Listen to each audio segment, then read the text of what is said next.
bonjour à toutes et bonjour à tous, je suis Olivier, bon retour et bienvenue sur ma chaîne pour cette nouvelle vidéo de Planète Zoo. Dans l'épisode 7, j'ai terminé le gros œuvre sur le restaurant La Petite Camargue. Aujourd'hui, j'illumine les allées de la terrasse, j'installe les gouttières, c'est toujours un réel plaisir de les créer, je déteste ça en fait dans le jeu, et je termine les décors paysagers de la zone dans son intégralité. La suite, eh bien, je vais vous emmener vous balader au travers de ma création, comme si vous étiez un personnage du jeu. Vous pourrez comparer et apprécier la différence de vision que vous pouvez avoir en tant que créateur et celle que les personnages ont réellement. Voilà pour le résumé, je vous laisse découvrir cette première partie en images et en musique, et je vous reprends après.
revoici. Alors on est en mode piéton. J'ai l'impression d'être tout petit là, d'être un petit enfant. Donc on part de l'extrémité de l'enclos des flamants roses. Alors comme vous avez vu, j'ai posé des panneaux d'interdiction de donner à manger aux animaux. Ça évite l'interaction avec des animaux, évidemment. Des panneaux d'information, les boîtes à dons. Sur votre côté gauche, bon, une petite partie en herbe dont je vous ai pas montré la création en vidéo parce que c'est des cailloux empilés, un petit peu de pervenche, du drain, des bancs, avec des poubelles et 3 arbres. Rien de très intéressant. Panneaux d'information et d'éducation pour nos visiteurs, ça compte quand vous allez jouer dans le jeu. Comme vous le voyez, je vous l'ai peut-être pas dit, mais sur les objets, enfin pour les objets, j'ai fait des barrières en décalé parce que les personnages du jeu ont tendance à traverser les objets.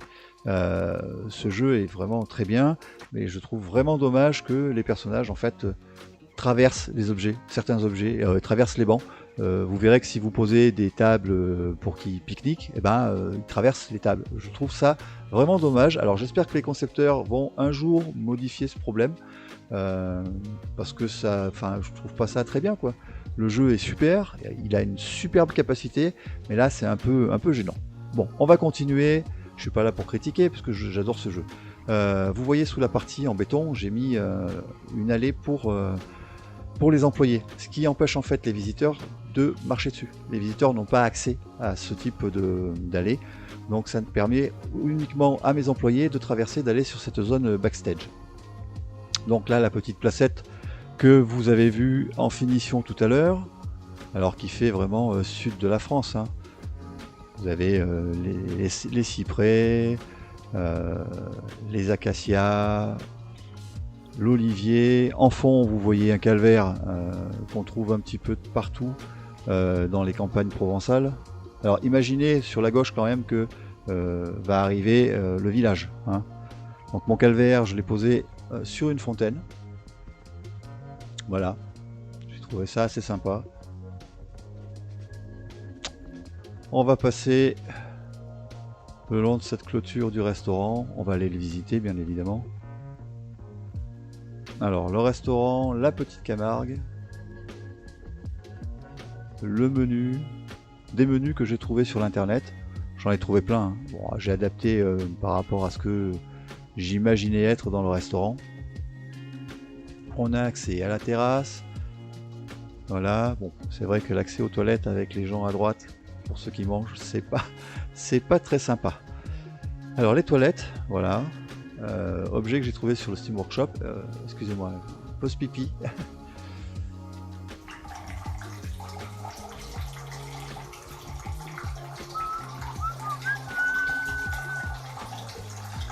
Bon allez, hop, on tire la chasse, on va aller se laver les mains. Ne vous inquiétez pas, ça sera coupé au montage. Bon, en fait, les objets sont vraiment très bien. Quasiment à chaque fois que j'ai fait des toilettes, vous verrez, je me suis servi de ces objets.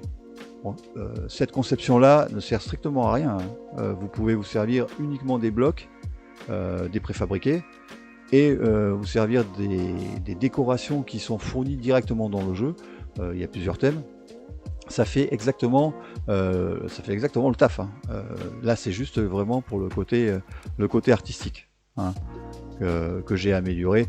Bon, je fais ça un petit peu sur toutes les toilettes du parc. Vous allez voir, ça prend pas mal de temps. Donc là c'est vrai que l'allée est pas mal. Ah, en tant que visiteur, ça donne plutôt bien, hein. Je vous avoue que j'avais pas essayé. Alors le préfabriqué du restaurant, comme vous voyez, j'ai touché le sol, j'ai mis juste de la lumière un petit peu en haut, j'ai rajouté les portes bien évidemment, mais j'ai rien modifié, Il y a des joueurs qui modifient l'intérieur de ces préfabriqués, c'est très bien, et c'est vraiment très sympa. On va continuer, on va aller s'orienter. Ah oui, la vue est bien. On s'y croirait presque. J'avoue que je suis assez fier de moi pour le coup. Allez, on va continuer. Hop, on va s'orienter vers l'entrée principale des backstage. C'est vrai que quand je vois les images là sur la gauche, maintenant que toutes les constructions sont faites, vous allez voir que ça va vraiment changer la perspective. on avance vers l'entrée du backstage. En face, vous voyez un petit abri que j'ai fait hors caméra, que vous pouvez trouver aussi sur Steam. Hein. Voilà l'entrée principale. Continuez. Hop, on va éviter le personnage. Pareil, la petite placette là, vous l'avez pas forcément vu dans la vidéo parce qu'il n'y avait quasiment aucun intérêt. Donc des flamants roses y vont. Hein. Je joue quand même de temps en temps et les flamants roses vont s'abriter à l'intérieur. Alors là, comme vous voyez, j'ai une pente, une déclinaison exactement, que je pense assez douce pour les personnes à mobilité réduite. C'est quelque chose qui me tient beaucoup à cœur. Tout mon zoo est basé là-dessus. Je n'ai pas mis pour l'instant, en 87 épisodes, un seul escalier. J'ai créé des bâtiments avec des faux ascenseurs parce que j'ai créé des logements pour mes employés et on imagine qu'il y a des ascenseurs. Le jeu ne nous donne pas d'ascenseur. Donc c'est vraiment que de la conception. Là, je suis... pour le coup, le grillage c'est bien, mais bon, c'est imposé. Hein. La hauteur du grillage est imposée par le jeu. Avec des barrières invisibles, voilà. Ou alors il aurait fallu que je mette du verre, ça cache un peu la vue, c'est bien dommage. On redescend, on va aller faire un petit tour chez nos employés.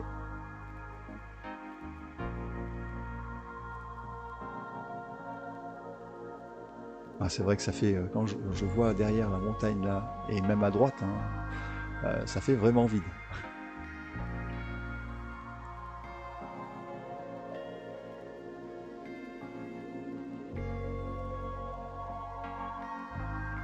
Donc tout backstage, plutôt agréable hein, comme lieu de travail. Je dirais pas le contraire avec ces pergolas, les grandes glycines.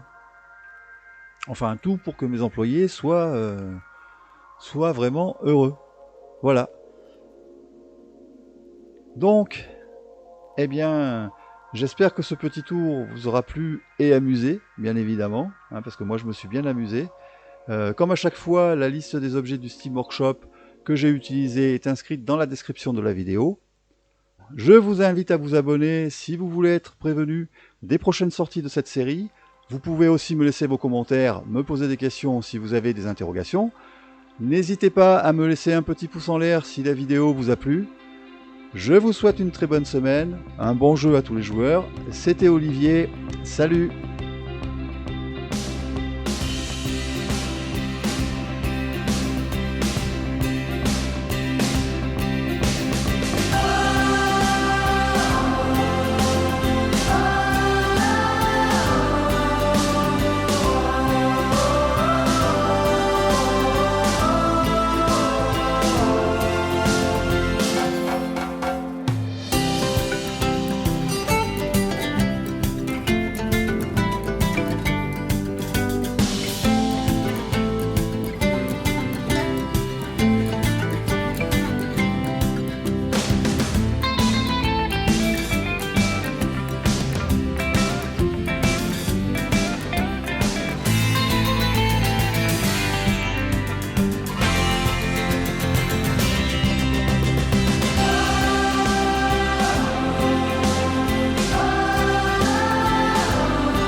This one is